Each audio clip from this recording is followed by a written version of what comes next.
साथियों नमस्कार।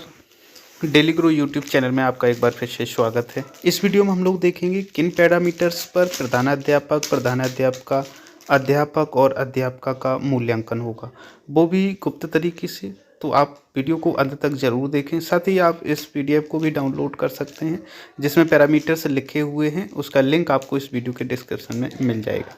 तो शुरू करते हैं इस वीडियो को और देखते हैं कौन कौन से पैरामीटर्स हैं।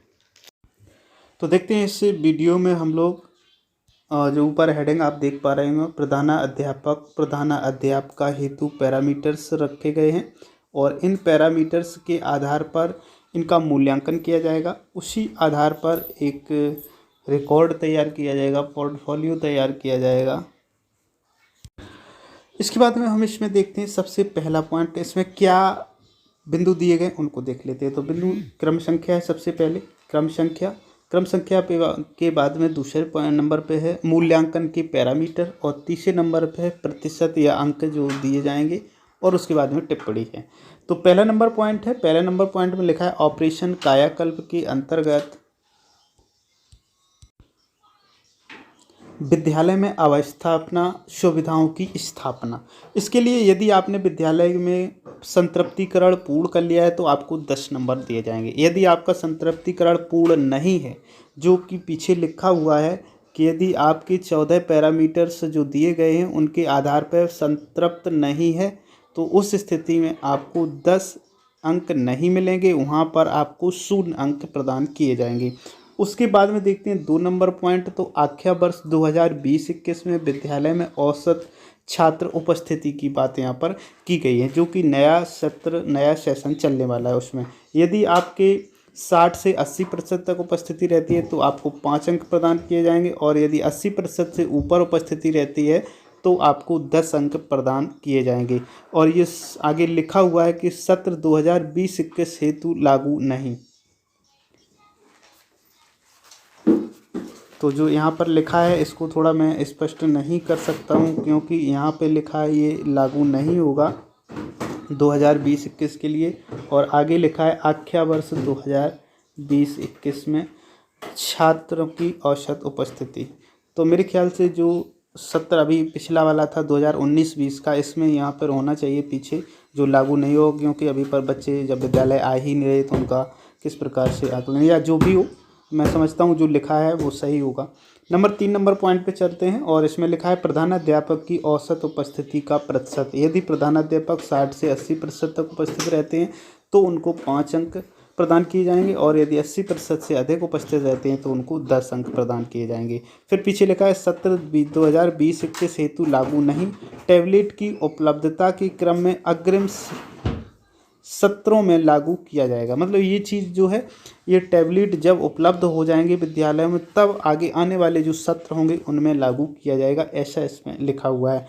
चलते हैं नंबर 4 की ओर।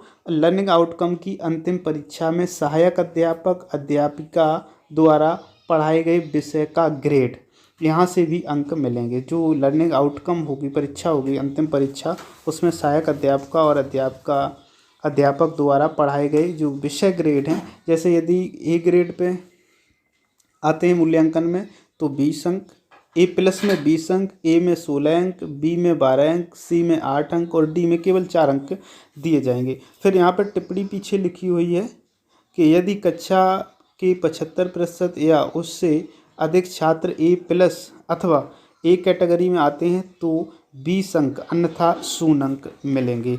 तो यहाँ पर ये लिखा हुआ है। अब चलते हैं 5वें पॉइंट की ओर और जो 5वां पॉइंट है वो भी इम्पोर्टेंट पॉइंट है। तो यहाँ पर इस पॉइंट के में क्या चर्चा की गई है उसको देखते हैं।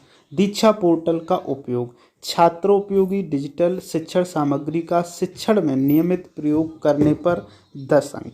उसके बाद में लिखा हुआ है आगे, दीक्षा पोर्टल का उपयोग करते हुए ई पाठशाला की कंटेंट सभी छात्रों को उपलब्ध कराने हेतु पत्रांक महानिदेशक MIS 6078 2020-21 दिनांक 12 नवंबर 2020 के अनुसार जोड़े गए छात्रों अभिभावकों की संख्या तथा उनके द्वारा दीक्षा की डिजिटल सामग्री उपभोग की स्थिति के आधार पर 10 अंक आपको प्रदान किए जाएंगे। उसके बाद में पॉइंट नंबर 6 है छात्र रिजल्ट कार्ड सभी छात्रों को उपलब्ध कराना।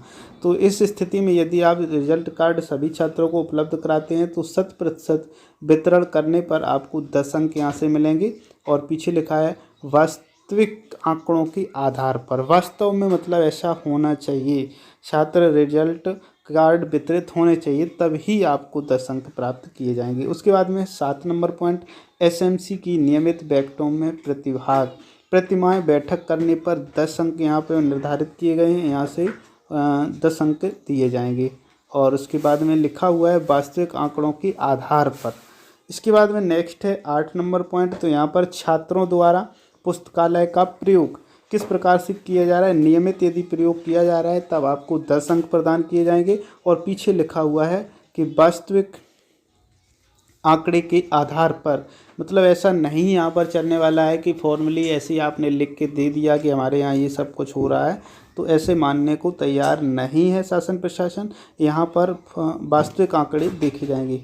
बात करते हैं 9 नंबर पॉइंट की, मॉड्यूल आधारशिला ध्यानाकर्षण एवं शिक्षण संग्रह के प्रयोग की स्थिति के बारे में। कक्षा शिक्षण में नियमित प्रयोग होने पर 10 अंक दिए जाएंगे। यदि नियमित प्रयोग किया जा रहा है इनका तो 10 अंक मिलेंगे। वास्तविक अंगीकरण के आधार पर ही ये अंक आवंटित किए जाएंगे। तो इस प्रकार प्रधानाध्यापक और प्रधानाध्यापिकाएं जो हैं उनका आकलन किया जाएगा। अब देखते हैं जो सहायक अध्यापक विद्यालयों में हैं उनका किस आधार पर मूल्यांकन किया जाएगा। तो इसके लिए यहाँ पर लिखा हुआ है सहायक अध्यापक अध्यापिकाओं हेतु पैरामीटर्स। तो इनकी जो होना है नंबर 1, केवल 2 पॉइंट्स पर किया जाएगा मूल्यांकन के पैरामीटर, प्रतिशत अंक निर्धारण और टिप्पणी। आउट ऑफ स्कूल बच्चों का सर्वेक्षण एवं नामांकन। यदि जो बच्चे आउट ऑफ स्कूल हैं, स्कूल में जो बच्चे नहीं जा रहे किसी में, उनका नामांकन नहीं है, तो यदि उनका सर्वेक्षण करके नामांकन किया जाता है, चिन्हित सभी बच्चों का नामांकन कराने पर 10 अंक प्रदान किए जाएंगे। और बाकी पीछे लिखा हुआ है वास्तविक आंकड़ों के आधार पर ही ये अंक मिलेंगे। उसके बाद 2 नंबर पॉइंट है आख्या वर्ष 2020-21 में अध्यापक के विद्यालय में औसत छात्र उपस्थिति। जो विद्यालय होगा, कक्षा होगा, उसमें औसत छात्र उपस्थिति यदि 60 से 80% तक रहती है तो उसे 5 अंक मिलेंगे, और 80% से अधिक रहती है तो उस स्थिति में 10 अंक प्रदान किए जाएंगे। फिर लिखा हुआ है पीछे कि सत्र 2020-21 हेतु लागू नहीं। तो इस प्रकार से इन पैरामीटर्स के आधार पर सभी शिक्षकों का मूल्यांकन किया जाएगा, चाहे वो प्रधानाध्यापक हों, प्रधानाध्यापिका हों, सहायक हों या सहायक अध्यापक हों या सहायक अध्यापिकाएं हों, सभी के लिए ये पैरामीटर्स निर्धारित किए गए हैं। इस पैरामीटर्स की PDF को आप डाउनलोड कर सकते हैं। इसका लिंक आपको हमारे इस वीडियो के डिस्क्रिप्शन में मिल जाएगा, वहाँ से जा कर के आप इसे डाउनलोड कर सकते हैं और अपने पास सुरक्षित रख सकते हैं, क्योंकि इन्हीं पॉइंट्स, इन्हीं बिंदुओं के आधार पर आपको आगे बच्चों को देखना है। उम्मीद करता हूँ ये वीडियो आपको पसंद ज़रूर आया होगा।